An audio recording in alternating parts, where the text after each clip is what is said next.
Okay so hello and welcome, this is Abhishek sir from motive commerce academy. And आज जो हम video cover करने जा रहे हैं कैश बुक, बहुत ज्यादा इंपॉर्टेंट चैप्टर है ना कैश बुक। इसमें हम क्या क्या कंपोनेंट्स होते हैं, क्या क्या चीजें आएंगी, वो सारी चीजें सीखेंगे। सबसे पहले मैं आपको ये बता दूं कि ये जो हमारा ऑनलाइन यूट्यूब चैनल है, यहाँ पे 11th एंड 12th कॉमर्स के सारे कॉमर्स रिगार्डिंग वीडियोज आपको अवेलेबल होते हैं, प्रैक्टिकल भी और थियरी भी। ठीक है, शुरुआत करते हैं कैश बुक। कैश बुक का बेसिक्स अगर आपको क्लियर है ना, बेसिक्स क्लियर है तो भले वो 1 कॉलमनर कैश बुक आए या 2 कॉलमनर आ जाए या 3 कॉलमनर कैश बुक आ जाए, कोई फर्क नहीं पड़ने वाला। आपको बेसिक्स क्लियर होना चाहिए। देखिए क्या हुआ, it is a book in which all cash transactions are recorded. अच्छा, क्यों भाई कैश ट्रांजेक्शंस आर रिकॉर्डेड? पहले एक चीज अपन डिस्कस करते हैं कि बिजनेस में 2 टाइप के ट्रांजेक्शन होते हैं। एक होता है क्रेडिट ट्रांजेक्शन, दूसरा होता है कैश ट्रांजैक्शन। ये जो क्रेडिट ट्रांजैक्शन होते हैं ना, इसका रिकॉर्ड कभी भी आपके कैश बुक में देखने को नहीं मिलेगा, क्योंकि इसका नाम ही है कैश बुक, है ना। कैश का लेजर बना रहे हैं तो सिर्फ कैश ट्रांजैक्शंस ही हम रिकॉर्ड करेंगे।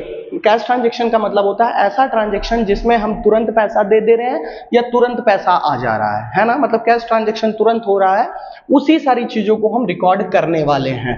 ठीक है, एक और चीज यहां समझिए, debit side of cash book, ये नोट्स बना के रखिएगा जो मैं अभी बता रहा हूं आपको। Debit side of cash book is always greater than the credit side. अच्छा, कैश बुक का जो डेबिट साइड होता है, जैसे देखिए हमारा जो फॉर्मेट होता है कुछ इस तरीके से होता है। एक साइड हमारा डेबिट होता है, एक साइड हमारा क्रेडिट होता है। मैं अभी फॉर्मेट भी डिस्कस करूंगा आपसे, लेकिन पहले यहाँ पे ये नोट वाली चीजें समझ लीजिए, है ना। डेबिट साइड का जो कैश बुक होता है और क्रेडिट साइड का जो कैश बुक होता है, ये साइड का जो अमाउंट आएगा वो हमेशा क्रेडिट साइड से बड़ा होगा। ये चीज का नोट्स बना लीजिए। फिर मैं अभी आपसे डिस्कस करता हूं फॉर्मेट को हम कैसे करेंगे। ठीक है, स्क्रीनशॉट ले लीजिए ये चीज का।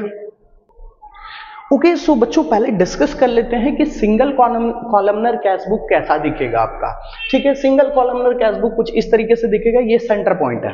ठीक है, 2 साइड्स होते हैं, इधर डेबिट साइड होता है और इधर क्रेडिट साइड होता है। ध्यान देते चलिएगा, ये डेबिट साइड, ये क्रेडिट साइड। कौन से ट्रांजैक्शंस कहां रिकॉर्ड करेंगे वो भी मैं डिस्कस करूंगा। पहले फॉर्मेट डिस्कस कर लेता हूं।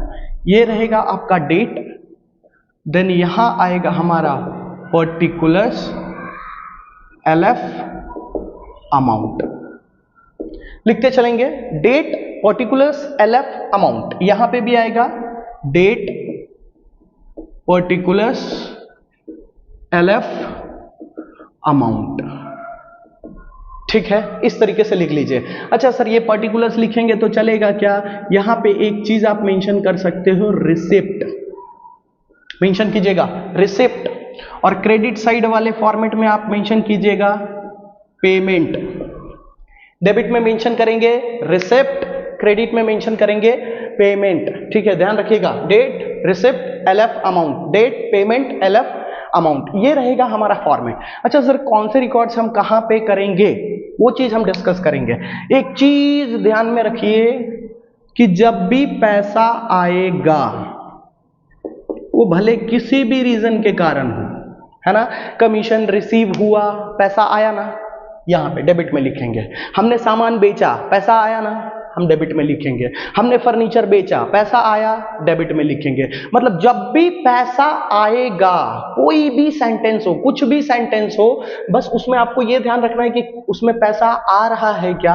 अगर आ रहा है तो पैसा इधर डेबिट साइड रिकॉर्ड करेंगे। ओके, क्रेडिट में क्या रिकॉर्ड करेंगे सर? पैसा जाएगा। जब पैसा जाएगा तो उसका रिकॉर्ड हम कहां करेंगे? क्रेडिट में। लेट सपोज करते हैं हमने 10,000 रुपया मोहन को दिया, बताइए पैसा जा रहा है। हमको राम से पैसा रिसीव हुआ, पैसा आ रहा है। हमने सामान बेचा कैश पे, बताइए पैसा आएगा कि नहीं? बेचे सामान तो, है ना, पैसा आएगा। तो टू सेल्स अकाउंट। मान लो हमने सामान खरीदा कैश पे, तो हमारा पैसा जाएगा, तो हम बाई परचेज अकाउंट यहां लिखेंगे। आई होप लॉजिक क्लियर हो रहा होगा। एक सिंपल सा कॉन्सेप्ट होना चाहिए, पैसा आएगा तो डेबिट, पैसा जाएगा तो क्रेडिट। सिंपल सा फंडा रखिए कैश बुक का, एक सिंपल सा फंडा, पैसा आएगा तो डेबिट, पैसा जाएगा तो क्रेडिट। समझ में आ रहा है बात? ये है कैश बुक का हमारा फॉर्मेट। लेट सपोज करते हैं, ये कौन सा फॉर्मेट था भाई? Single columnar, single columnar cash book, बराबर है। अब यही सिंगल से हटा के अगर मुझे बोल दिया कि डबल कॉलमनर कैश बुक बनाओ, डबल कॉलमनर कैश बुक, वहां मेंशन करके देगा डबल कॉलमनर में आपको क्या क्या रखना है। देखिए 3 कंपोनेंट होते हैं, कैश, बैंक, डिस्काउंट, ये 3 कंपोनेंट के साथ आपको चलना पड़ता है। अगर तीनों कॉलमनर बोलता तो हम ये बनाते, डबल कॉलमनर में आपको मेंशन करके देके जाएगा कि कैश डिस्काउंट का बनाओ या कैश बैंक का बनाओ, वो जो भी मेंशन किया रहेगा। ठीक है, लेट सपोज करते हैं सामने वाले बंदे ने बोला, जो क्वेश्चनर प्रिपेयर किया है उसने बोला कि भाई कैश और बैंक का 2 कॉलम बनना चाहिए, तो मैं अमाउंट के जगह पे 2 कॉलम बना दूंगा। यहाँ पे क्या मेंशन करूंगा, कैश, और यहाँ बैंक। अमाउंट को कट करेंगे, 2 कॉलम तैयार कर देंगे, cash, bank. I hope logic समझ में आ रहा होगा। सेम फंडा चलेगा, पैसा आएगा तो इधर, पैसा जाएगा तो इधर, है ना। चलिए इसका स्क्रीनशॉट ले लीजिए अच्छे से। और यहां पे ये 3 कॉलमनर कैश बुक भी रहता तो इसी तरीके से, cash, bank, discount, cash, bank, discount. ठीक है, अब एक क्वेश्चन सॉल्व करेंगे हम सिंगल कॉलमनर का, देन पार्ट 2 में मैं डबल कॉलमनर भी सॉल्व कराऊंगा और 3 कॉलमनर भी सॉल्व कराऊंगा। फिलहाल इसका स्क्रीनशॉट ले लीजिए, फॉर्मेट बना के रखेंगे सिंगल कॉलमनर का। ओके, तो अभी हम बोर्ड पे ध्यान देंगे और समझने की कोशिश करेंगे कि ये जो नीचे क्वेश्चंस दिए हुए हैं उसका रिकॉर्ड हम कैश बुक में कैसे करेंगे। तो सबसे पहले तो कॉन्सेप्ट तो क्लियर हो गया ना कि पैसा आएगा तो कैश बुक के डेबिट में हम एंट्री करने वाले हैं और पैसा जाएगा तो कैश बुक के क्रेडिट में हम एंट्री करने वाले हैं। ज्यादा जोर नहीं देंगे कि भाई क्या फॉर्मेट होता है, फॉर्मेट रटने की जरूरत नहीं है, एक सिंपल सा कॉन्सेप्ट लेके चलेंगे हम। ठीक है, देखिए क्या लिखा, कैश इन हैंड ₹1500।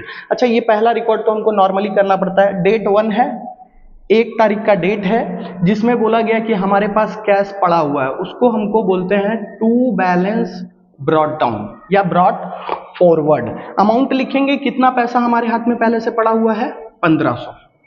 1 तारीख को हमारे हाथ में 1500 रुपया था, तो जो पहले से पड़ा हुआ है हमारे पास पैसा, उसको हम टू बैलेंस ब्रॉट डाउन करके मेंशन करते हैं। अब आगे बढ़ेंगे, अगले पॉइंट पे चलते हैं। तो लिखा है रिसीव्ड ₹3000 फ्रॉम राम, 3000 रुपया मुझे राम से मिला। अच्छा, कॉन्सेप्ट याद कीजिए, अगर राम से मिला तो बताइए पैसा आएगा या जाएगा। आंख बंद कीजिए और सोचिए कि पैसा आएगा या जाएगा। मेरे ख्याल से तो दिख रहा है कि पैसा आएगा। 2 तारीख का डेट डालते हैं, टू राम अकाउंट, पैसा आ रहा है भाई, इसलिए मैं डेबिट में रिकॉर्ड किया हूं 3000। आई होप लॉजिक समझ में आ रहा होगा। तीसरे क्वेश्चन पे चलते हैं, पेड रेंट ऑफ ₹300, हमने भाड़ा भरा 300 रुपए का, बताइए पैसा आएगा या जाएगा। जाहिर सी बात है, हमने भाड़ा भरा तो पैसा जाएगा। हम यहां लिखेंगे बाई, डेट लिख देंगे 3 तारीख, by rent account, how much amount, 300। Logic समझ में आ रहा है। अगला दिया है सोल्ड गुड्स ऑफ ₹3000, हमने 3000 रुपए का सामान बेचा है। अच्छा, सामान बेचा है तो पैसा आएगा या जाएगा, या जाहिर सी बात है आएगा, तो आएगा तो डेबिट में आ जाएंगे। डेट लिखेंगे 4 तारीख, टू सेल्स अकाउंट, अमाउंट कितना आएगा, 3000, सेल किया तो हमारा पैसा आएगा। Next point, rent due not yet paid of ₹500, ध्यान लगाइएगा, रेंट ड्यू है, ड्यू का मतलब होता है बाकी, रेंट ड्यू है, बाकी है, नॉट येट पेड ऑफ ₹500, 500 रुपए का रेंट भरना बाकी है, अभी तक हमने भरा नहीं है। तो बताइए पैसा आएगा या जाएगा। नहीं, कुछ नहीं हुआ सर, ना आया पैसा ना गया पैसा, है ना, ना पैसा आया है ना गया है, तो इसको हम जाके नोट्स में लिख देंगे। ठीक है, हम इसका एंट्री कहां करेंगे, जाके नोट्स में जाके लिखेंगे कि भाई ये एंट्री नहीं आएगा क्योंकि ये बाकी है ना, क्रेडिट ट्रांजैक्शन है, it is a credit transaction, इसको हम अभी रिकॉर्ड नहीं करेंगे। Okay, purchased furniture of ₹1200, furniture हमने खरीदा 1200 का, बताइए पैसा आएगा या जाएगा। फर्नीचर आएगा जाएगा नहीं बोल रहा हूं, आपको किस पे ध्यान लगाने बोला था, पैसे पे ध्यान लगाना कि पैसा आएगा या जाएगा। फर्नीचर हमने खरीदा तो पैसा जाएगा। ओके, यहां डेट डालते हैं 6 तारीख और लिख देते हैं बाय फर्नीचर अकाउंट। कितने का फर्नीचर हमने खरीदा था, 1200 का, लिख देंगे इस तरीके से। आई होप कॉन्सेप्ट क्लियर है सबको। ओके, टैली कैसे करते हैं सर, तो 4-5 लाइन छोड़ के आप इस तरीके से लाइन बना दीजिएगा, 4-5 लाइन छोड़ के। चलिए, हमेशा मैंने आपको नोट्स के टाइम ही बताया था कि कैश बुक में कैश के जो अमाउंट होंगे वो डेबिट साइड का हमेशा बड़ा होगा क्रेडिट साइड से। ओके, तो डेबिट साइड का पहले टोटल करेंगे, 3 3 6 + 1 7, 7500, 7,500, यही अमाउंट हम दोनों साइड लिख देंगे, 7,500, 7,500। क्लियर है? टैली का मतलब होता है तराजू में चीजों को बैलेंस करना। टैली का मतलब क्या होता है? तराजू में चीजों को बैलेंस करना। जिस साइड कम है उस साइड वहां भर के और वहां तक लेके आ जाओ। इसके पास कितना, डेबिट साइड के पास कितना रुपया है? 7,500। तो मैंने बोला कि भाई जिसके पास ज्यादा है वही अमाउंट को हम कंसिडर करेंगे, ये नहीं कि आप इसको कम करने चले जाओ, है ना। चलिए 7,500, 7,500 हमने लिख दिया। इससे पूछे भाई तेरे पास कितना है, तो इसने बोला मेरे पास 1,500 है। बताइए इसके पास कितना कम पड़ रहा है? 6,000 रुपए कम पड़ जा रहा है कि नहीं, है ना। अगर इसको हम 6,000 रुपया दे दें तो बताइए दोनों बराबर हो जाएगा, 7,500 ये भी हो जाएगा, 7,500 ये भी हो जाएगा।